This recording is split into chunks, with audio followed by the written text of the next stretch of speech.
with time. If you start and it feels awkward, keep at it. If you start and you feel like, oh, you are rambling, you can't find the words, keep at it. You get better and you get more comfortable.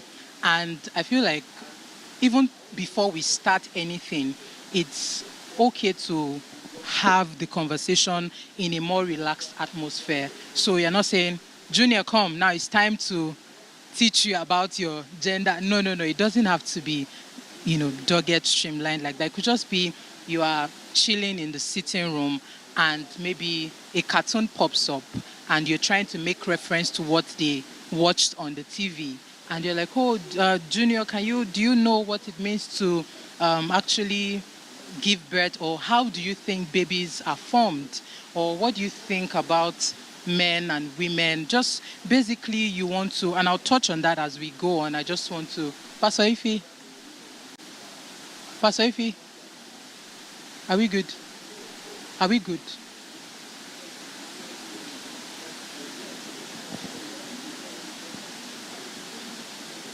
Oh, okay. All right. Thank you. Is it that you can't hear me clearly, or is it that there is noise? Okay. Okay. All right. No problem. Okay. No problem. So I was saying that it doesn't have to having a conversation with your child or with your children concerning their sex, gender, or identity. It doesn't have to be dogged. It doesn't have to go. Okay. So it's louder now. Yeah. So it doesn't have to go the way it went for us. We can change the narrative. And I'm particularly glad that we have such a session as this because I don't think I've ever asked my mom about sex, gender. I'm not sure.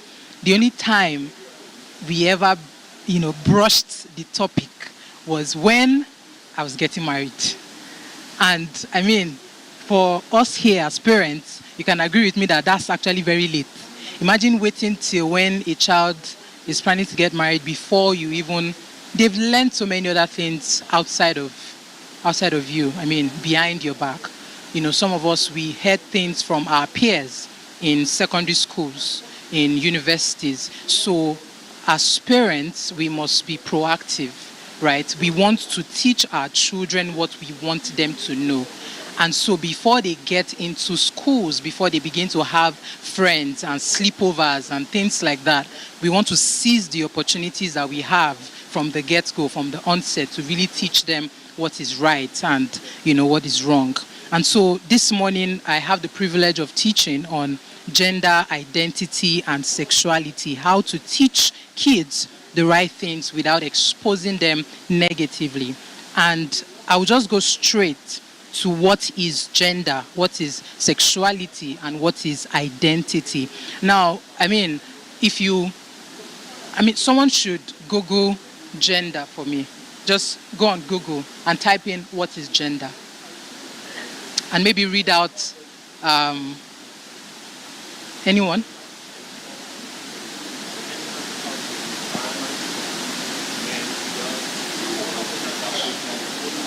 All right, fantastic. So can you help me Google sexuality?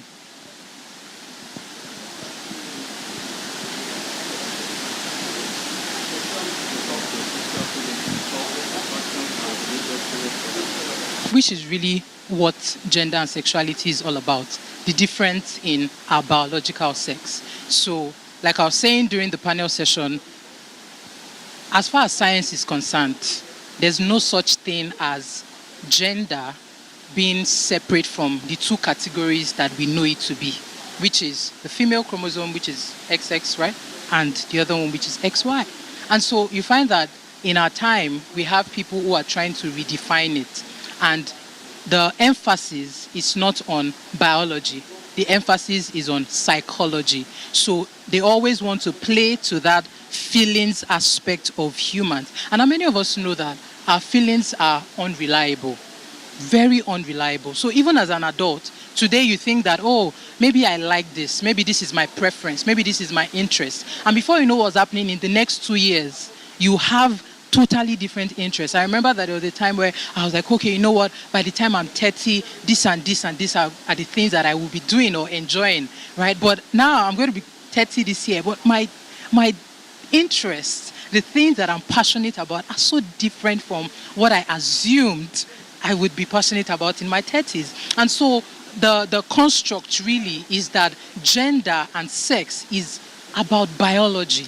It has nothing to do with psychology. It has nothing to do with your feelings, because we are humans. Our feelings are fickle, right? Today we want to do one thing and tomorrow we want to do another thing. And so the simple definition is that gender is a biological distinction in our human body. And we see that even the scriptures are a backing for us. It says here in Genesis 1:27 that God created man in his own image. In the image of God created he him. Male and female created him. And why is this so important? Because you see, you cannot talk about or teach a child gender, identity, sexuality outside of the Word of God. There are so many parents who fall into that trap of trying to reason with their children. Okay, all right, thank you. So, we have parents who are trying to appeal to the senses. They are trying to appeal to the same psychology that we are saying we cannot trust. So you find that a parent wants to teach their child about gender, about sexuality, but they leave out the scriptures. They leave out the very basis and definition of identity and sexuality as designed by God. There is no other foundation better than the Word of God when it comes to teaching gender and sexuality. If you take the Word of God out of it, what you'll be left with is just chaff. And so moving on, right, is that gender is not a feeling, but a reality.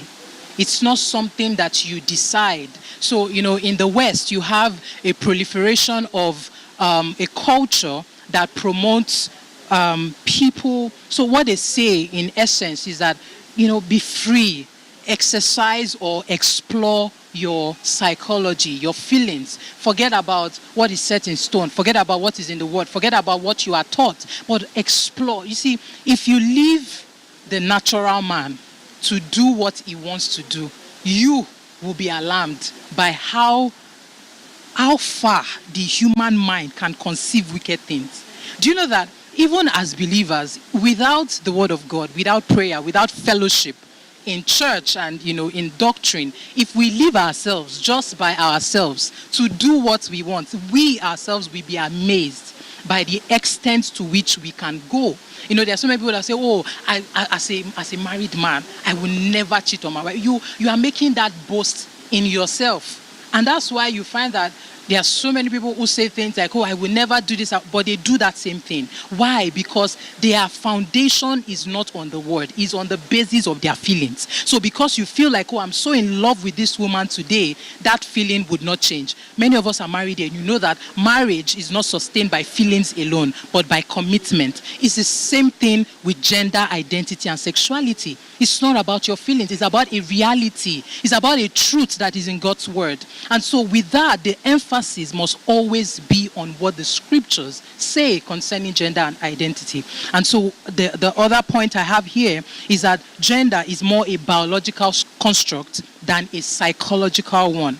And both genders find their worth in the Creator's design. I think that it's important that when we begin to teach the subject of sexuality and identity to kids, to emphasize that there are obviously biological differences in our body. When you begin to teach your male child about how that is male and there are body parts that he has that is different from maybe his sisters, he will ask you why. Why is my body different from my sister? How come I have this thing here and she doesn't? You have to teach them that difference in identity, in sexuality, is not for purposes that are outside of complementary reasons. So kids need to know that the reason why my body is different from my sister's body is because the Creator has designed it that way, and there is a purpose for which He has made the two genders different. Are we all together? All right. So the next one is that gender dysphoria is mostly encouraged by the media. Now, one of the things I will touch on even as we go on is that, you see, I was saying that earlier, that the way the West has done it, they have made it in such a way that any form of characteristics that a child displays that is outside of what they think is the norm, they automatically tag that as gender dysphoria. And gender dysphoria just basically means that there is an uneasiness. So someone is experiencing some form of uneasiness in their body. They think that they are born in the wrong body. Now imagine, I was having a conversation with a lady in the UK. So she partners with me to sell my books to parents in the UK. And she said that a child, she has a daughter who is about 7 or I think 8. A child went to school on a typical day, and the topic that was being shared was about gender identity. And they asked the children, what do you think about gender? What do you think about sexuality? And this lady rose up to speak about how that God created us by design, and there are only 2 genders, male and female. She was right, was she not right? But guess what? She was rebuked by the teacher.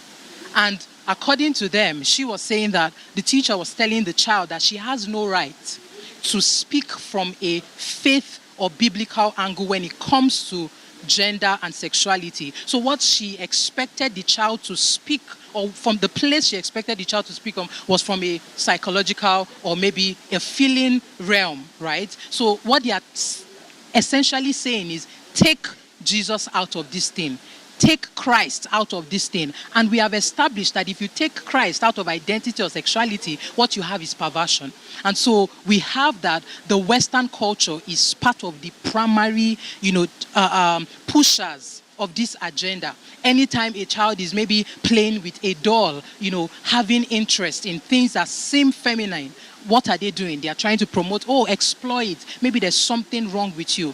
Forgetting that children are attracted by things that they do not necessarily understand. I remember that when my child was, I think, around 4, I said it earlier, he would play with dolls, he would try to weave the air on the dolls, and I was never bothered.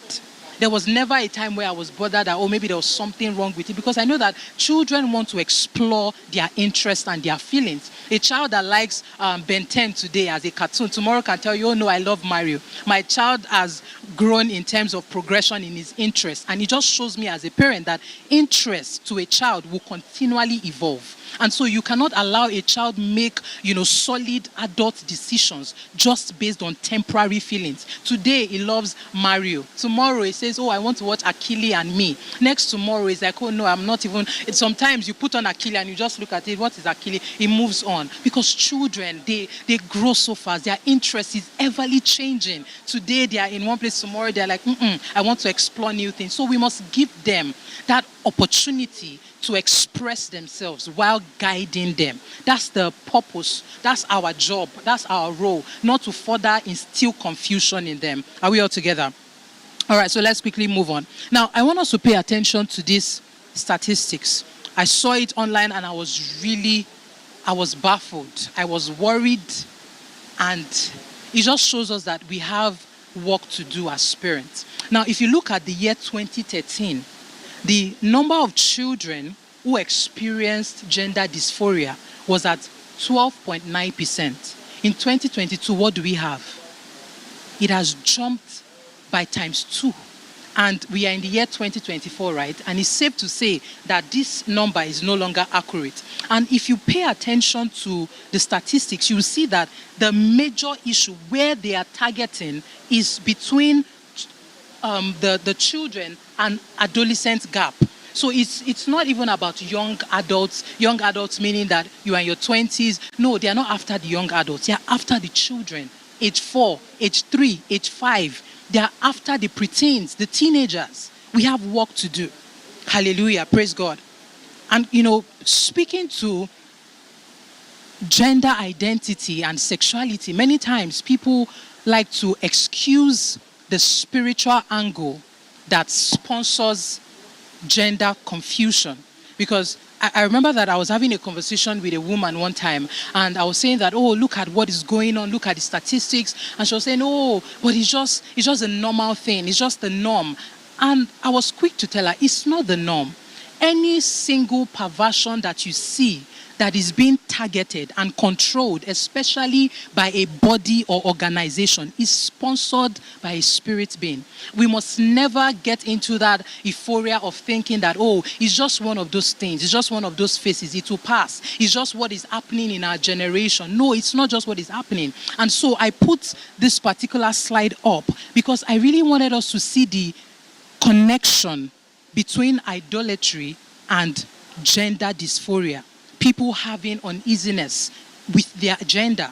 It dates back to even the church period, the early times. So I'm sure many of us here, we are familiar with the fact that when people worshipped in temples, right, they needed male prostitutes who would dress like the female goddess that they were serving. And so we see that it's not just about gender dysphoria, it's actually idolatry, because the strategy, the idea is to get people in pagan worship, is to get people.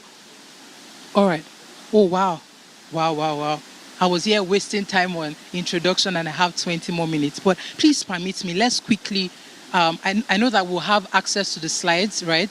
So we can check that later, but I really want us to go to the media and sexuality, and then I'll go to how to practically teach children about gender and sexuality. Now, the goal behind what the media pushes is really to encourage gender fluidity, right? So that people can say, oh, I don't want to be boxed in a norm. I don't want to be put in a box. There was a research that was done, and I think is on this slide as well. There was a research that was done by the European Conservative in 2023.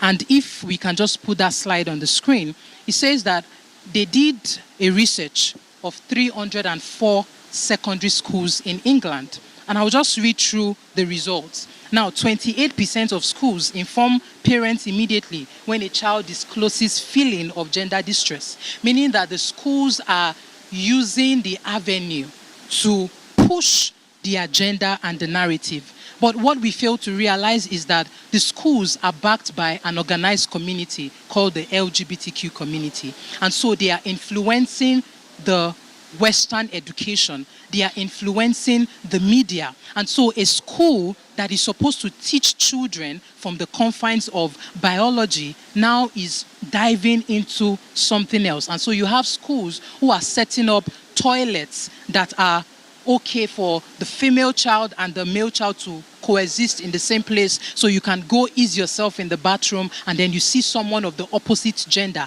in the same bathroom. It's happening in the schools. And you see, we can sit and stay in Africa and say, oh no, but we don't have such a problem. But we forget that our children are consuming the things that the West produce. So the cartoons, the games, I was so shocked about the percentage of homosexuality content that is in games, animated games for children.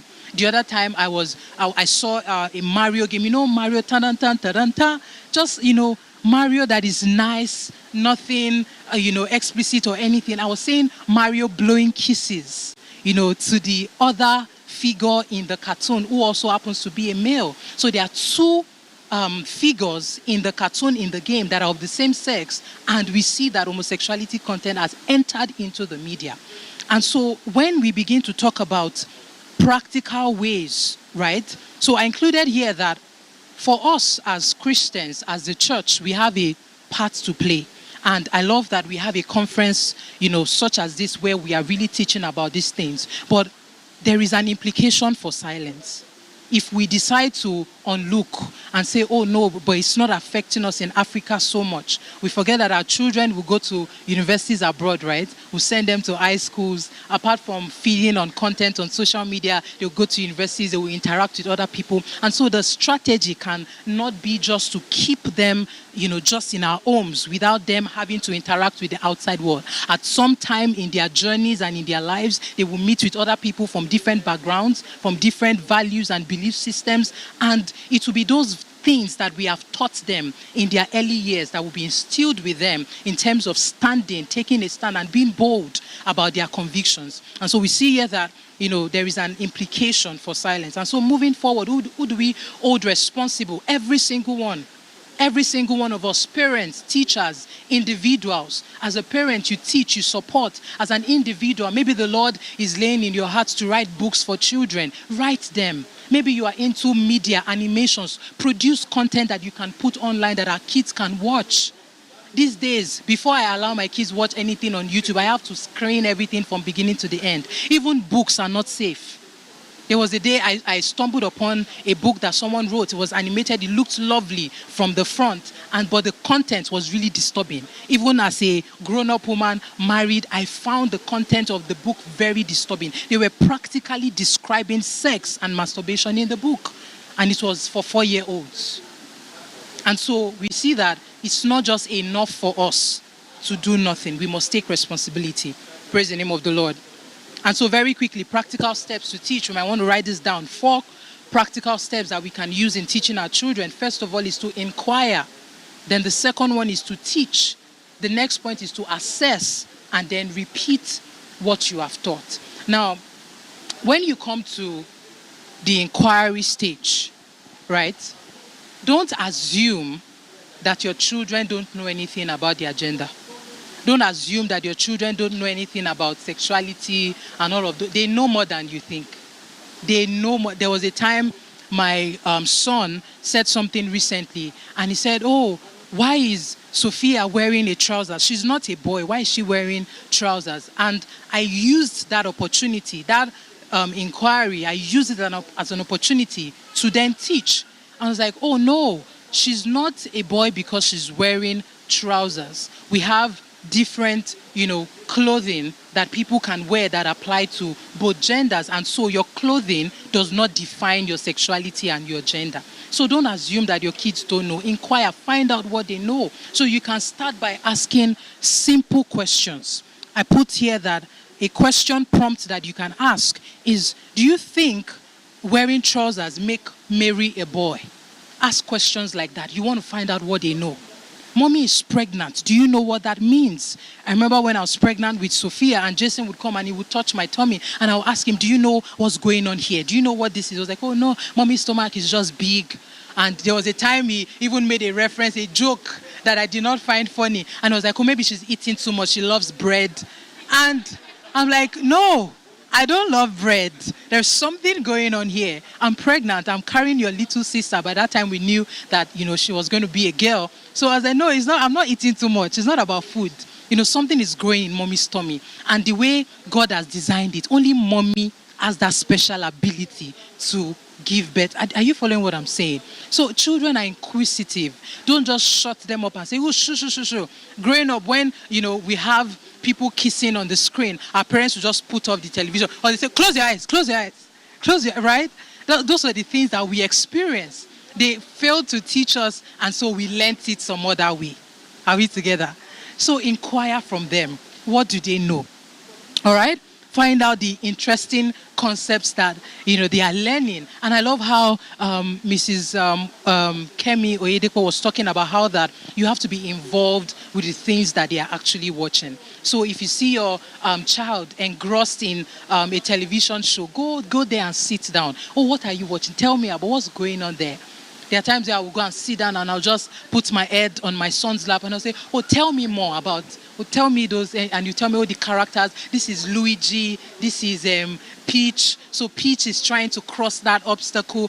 So Luigi is trying to help Peach. And you will be very shocked about how they understand these things. They would so explain it to you that even you'll be like, oh, wow, so that's going on. So don't assume that they don't know anything. Before you start anything, inquire, find out what they know. Find out what they know. I have some other prompts that are here, but we can just go on to the next point, which is to now teach.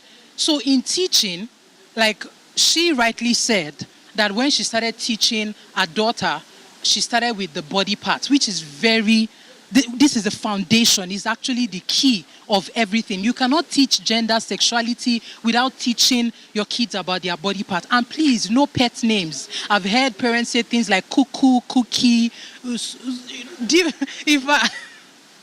There was a parent in my son's school, we got talking one time during pickup, and I think the son was trying to urinate, so he said something about, Mom, help me unzip my trouser, I want to bring out my cuckoo, or one funny name, and I had to ask him, please, which one is cuckoo? No pet names. Use the correct anatomy. Penis, scrotum, testicles, breast, vagina, vulva. You might feel shy in mentioning these things at first, but it's okay. even if you feel like laughing when you're mentioned, it's okay. I understand. And let me also say this here. Children can be very funny and you have to be patient with them. The first time I started teaching my son about his body part, and I'll say, do you know what that is? You say, no. I say, that is your penis. Do you know what he started doing? He was more conscious about that word, that he was saying it all the time. And so I had to caution him that the fact that you know the name of the body part doesn't mean you should be using the word loosely. And so because he can be sitting down and you say, oh, mommy, Sophie eats my pen. I'm like, Oga, calm down. You know the word now doesn't mean. Sometimes you're trying to help him dress up and you say, mommy, don't touch me in my bed. I'm like, calm down. There is safe touch. I'll go to that. There is safe touch. There is bad touch. And so when you are teaching children about their body parts, you really need to be patient with them because they want to turn it into a fun thing, into a game thing. Be quick to redirect their mind towards the fact that, oh, I'm teaching you so that you can be aware about your body parts, right? So that you can know and so that it helps you if someone tries to touch you in an unsafe way, you can easily communicate to me as your parent. And so also under teaching, you want to define sex, gender, and identity just as we defined earlier. And please, you want to point their direction back again to the word.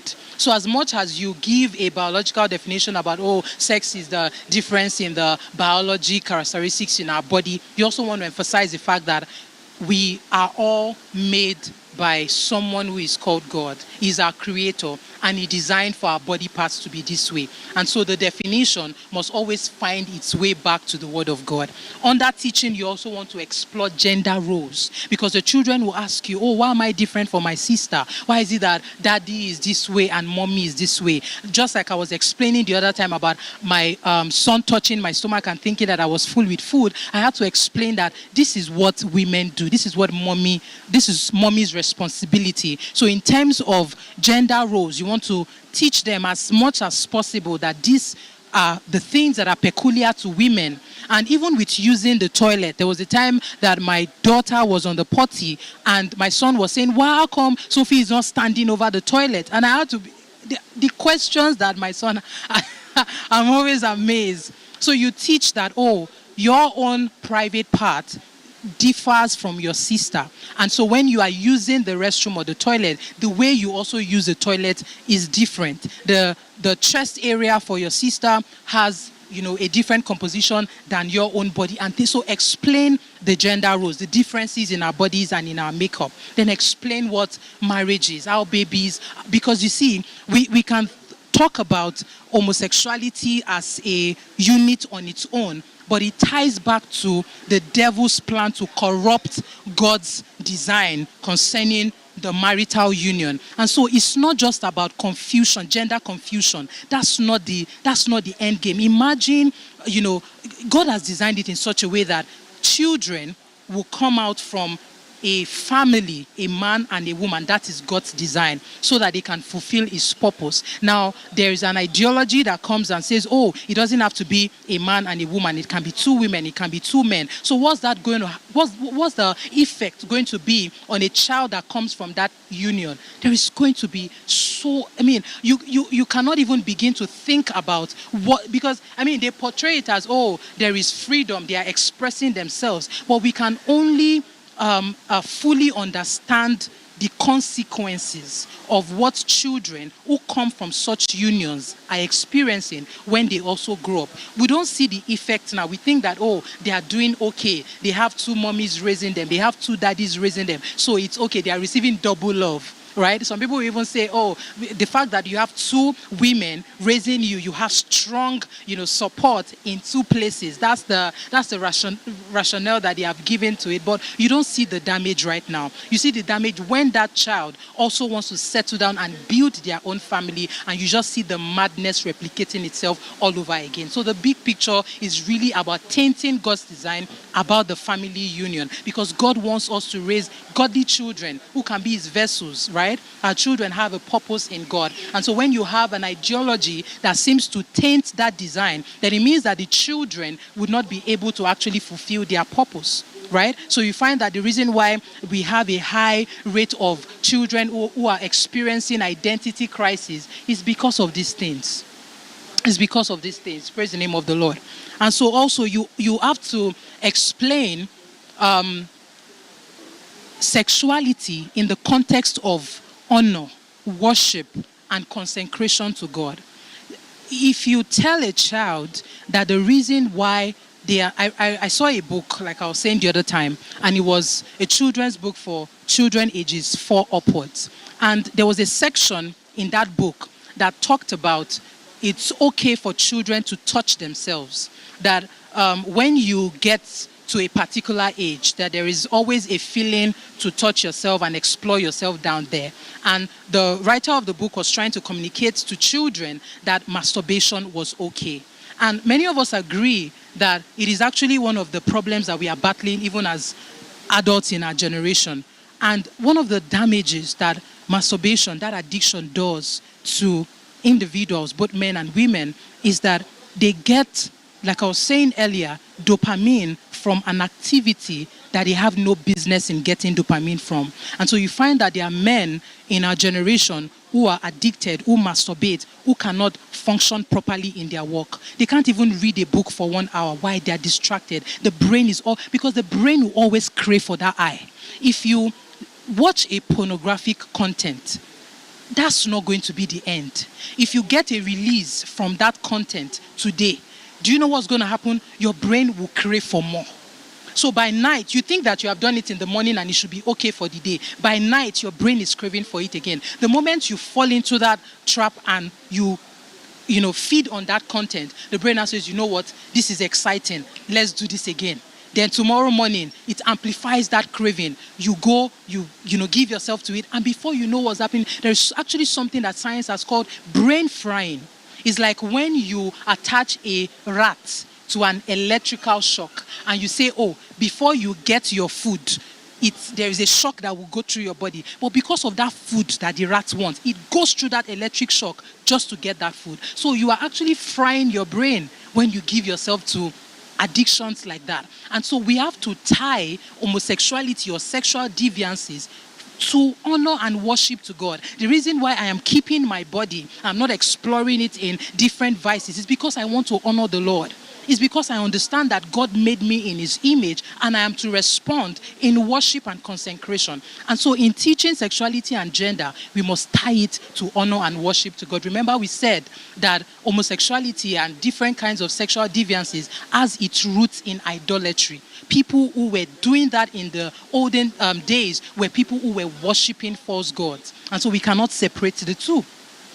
Then also teach about privacy, consent, and abuse. For some of us in our generation, we have people who come into our homes, right? So we employ nannies. There are times where uncles, aunties come live with us. Our children must know that there are healthy boundaries between people that are our family relatives, but not their parents. And so, for example, you want to teach a child that when relating with maybe uncles and aunties, don't sit on their laps. Don't let them carry you. Don't let them call you, nice pet names. Oh, my dear, my love.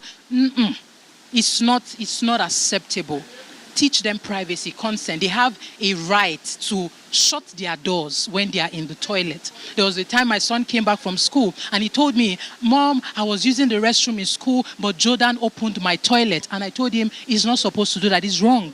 Because as a child, you are entitled to your own privacy. You should be able to go to toilet as a child. And these days, when my son is in the toilet, say, Mommy, close the door. I'll call you when I'm done so that you come clean up for me.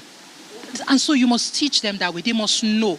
They can say no and they can say yes. They have that right to refuse. And you see, we must encourage it. Even when our children tell us no, we must respect their no. Because if we don't respect their no, when they tell someone no outside and the person does not respect their no, they see it as a norm. And so when you tell your child, do something, and say, oh no, maybe it's in the context of anything other than the things that are important. But maybe they tell you no, right? Respect that no. Even if you feel insulted and you feel like your ego is bruised, respect the no. Right? Respect the no, because it helps them. It helps them build that conviction. And then lastly, use gender identity affirmation and visual tools. one of my friends was telling me that there was a video clip that someone put together about teaching children their body parts. And guess what? This person went ahead to download graphic images and videos on the internet and put it in a slide for them to teach children about their body parts. That's a wrong way to teach them. I mean, we are talking about people addicted to pornography via a screen, and we want to use a screen to teach them about their body parts. Why? It's not necessary. They have a body, right? So you can use the part of their body to teach them about their body. You don't need an external aid. You don't need to download an image. I know that there are people who sell anatomy, anatomy structures, right? I mean, you don't need all of that just yet. When they get into their science class and they need to know all of those things, then you can get a diagram of the human body and maybe hang it somewhere. But it's not necessary at the early stages because you are still in the beginning phase of teaching them about their body parts. But I really want to go into a deep dive, right? Because I just highlighted some things. But under the deep dive of private parts particularly, why is it important for children to know their body parts? Like I was explaining with my son earlier about, knowing his penis and knowing that there is a difference between his own organs and his sister's organs. Children want to know. So tell them, the reason why I'm teaching you so that you can be familiar with your own body is so that when there is an opportunity or when there is a scenario that someone wants to take advantage of you, you can quickly raise an alarm. There are so many times where people do not use the correct words to teach their children. And so when someone abuses the child, they are unable to pass the message across to their parents. So, someone touched me, but where? They can't mention. They can't mention, there's my part that is hurting me, but they can't mention the part that is. There was a time that I heard that there was a student in a Nigerian school that I think someone used an instrument, just in the private part, and she was bleeding, and she was all bent up in the classroom. She couldn't tell the teacher, what's going on? And she just said, down there, down where? And so the child went back to sit down. She was in the classroom. Right there on her seat, she was still bleeding. The teacher was there. She didn't know what was going on. The child also could not communicate with the teacher that this is what is going on. So these are one of the benefits of teaching them the correct names of their private parts. If there is anything going on, maybe they have their menstruation for the first time, they are able to say, I'm bleeding, things like that. So these are one of the reasons why it's important that we teach them. Now, going to sex, right? I touched on gender identity, but going to sex, I feel like sex education is that education that we must not allow our own generation to miss out on. Now, many of us here, how did we come to know about sex? Can someone indulge me? We are married, so we don't have to be shy. Just tell me, how did you come to know about sex? Or when did you come to know about sex? So maybe you can just give me someone. Do you want to help out? Who wants to help out? Oh, wow, what's going on? Are we shy? Okay, sir. All right, so I got to know about sex actually from my dad. We went on a vacation and then he took me for a stroll and he's like, son, we have to talk, and and it was very awkward, to be honest. Many people don't have that experience. I didn't have that experience. So, I learned from what friends said. There's something called, wow. Let's wrap it up. Let me just say this. We cannot afford to miss it in this area of sex education.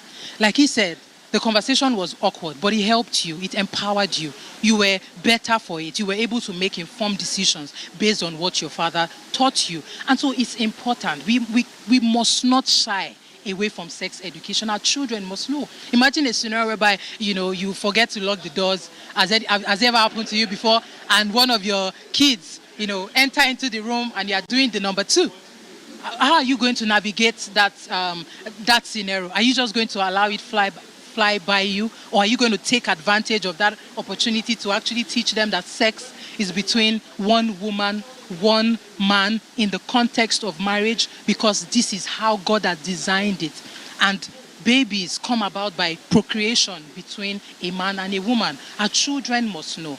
They must it's not just enough to know about their sexuality. They must know the confines in which they are to explore that sexuality. If we teach them all of the things that we want to teach them without this last point that I've just made, then the information, the knowledge that we have given them is not complete. All right? So I hope that this short session has really, provided some insight for us. Has it? All right. So we're going to take questions. All right. You have a question? Okay. Let me just see the hands, please. Questions.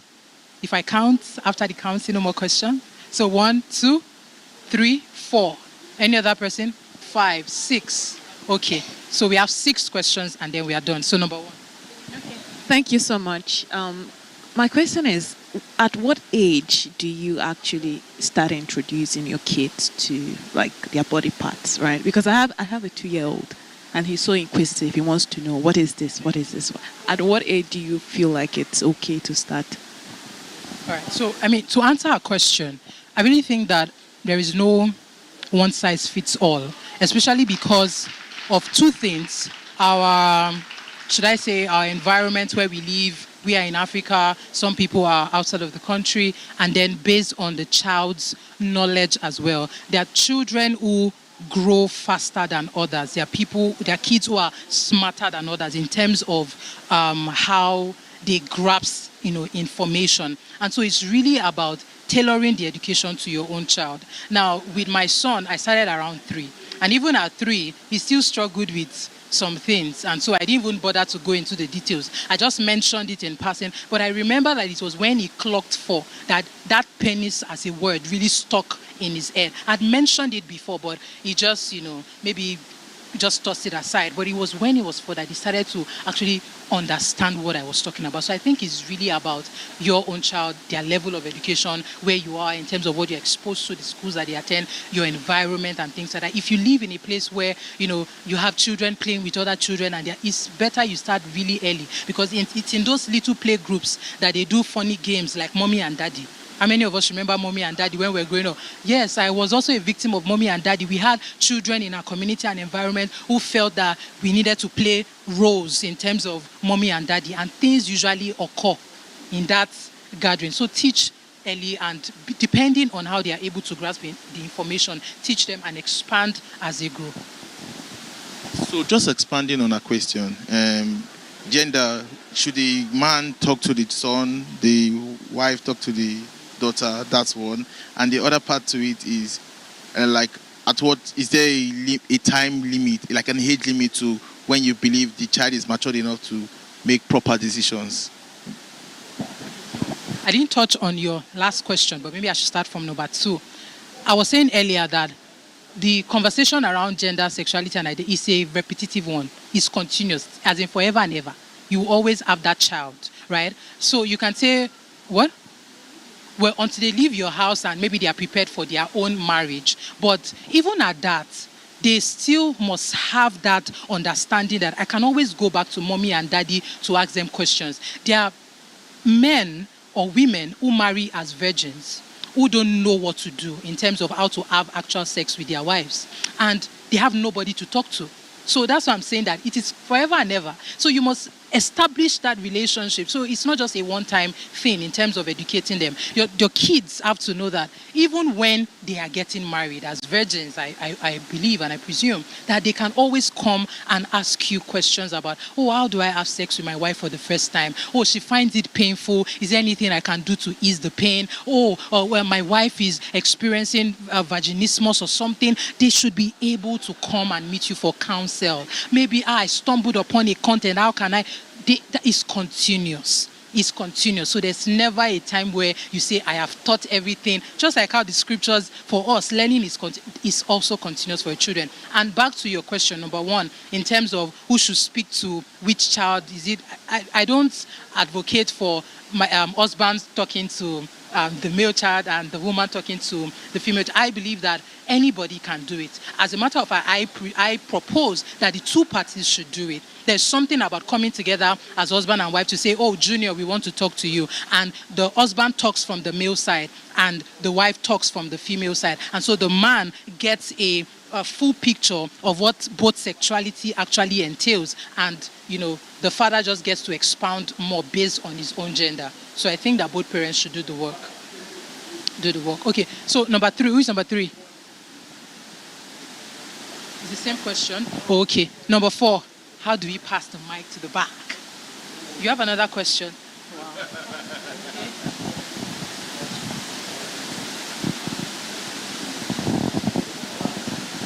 Thank you so much for the insightful session, ma'am. My question is, how do you do sex education for a child? I have 2 girls, and they're 8 and 5. So when I broached the subject with my older daughter, I said sex is when the male organs go into the female organs and it can result in pregnancy and stuff. And then my daughter had questions like, why is one organ going into the other? And then my husband looks at me like, are you not saying too much for their age? So how would you broach the question of sex education for an 8-year-old and a 5-year-old?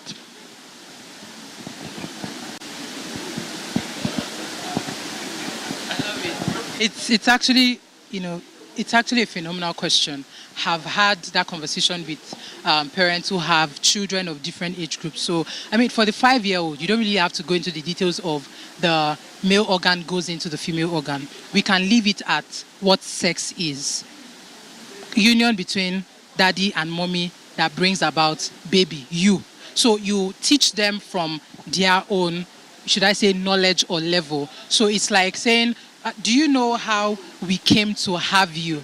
And I'm sure the child does not know. So like, oh, mommy and daddy, came together. There's something called, sleeping together. And because of that, we gave birth to you. So just leave it on the surface level. But really for 8-year-olds, you can still broach the subject in details, but without giving too much. And the reason why I'm saying that is because, like you rightly pointed out, it will lead to much, to more questions. You'll want to know, oh, why is this going into this? And so you can still leave it at the surface level as well, but maybe mention the organ, right? So we talked about how the penis belongs to the man and the vagina belongs to the woman. So, okay, the penis goes into the vagina and that's how, pregnancy comes about and things like that. And even if there are questions about, oh, why is this so? Because it's peculiar to the male organ and because this is peculiar to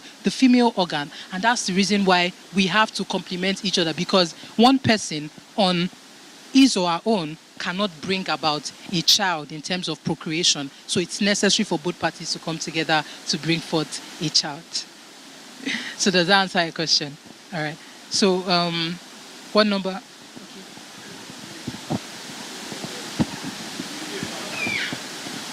Good afternoon. She actually asked my question, but I also want...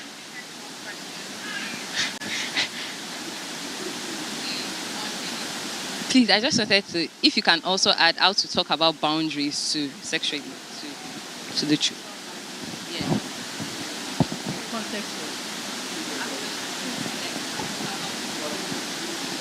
Okay, so with boundaries, right?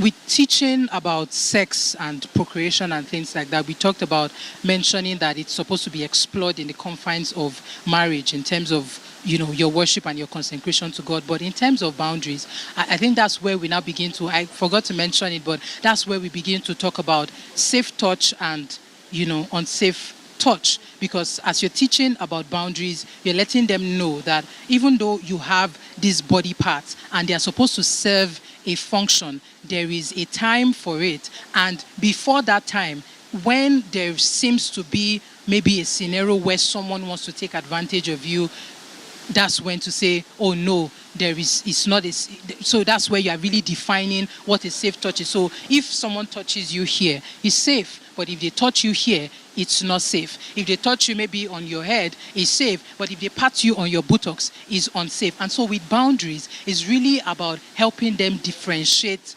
when they are in scenarios that are compromising and how to get out of it. And also in their relationship with their friends in schools. There are times where children can be playing with their colleagues and it's innocent to them. They don't know that they are touching any part that is supposed to be significant, at least to the best of my knowledge. But it also helps them to it also helps them to know that in playing with other kids, there are things that we don't touch. There are areas that we don't go to. Yeah, that helps with boundaries.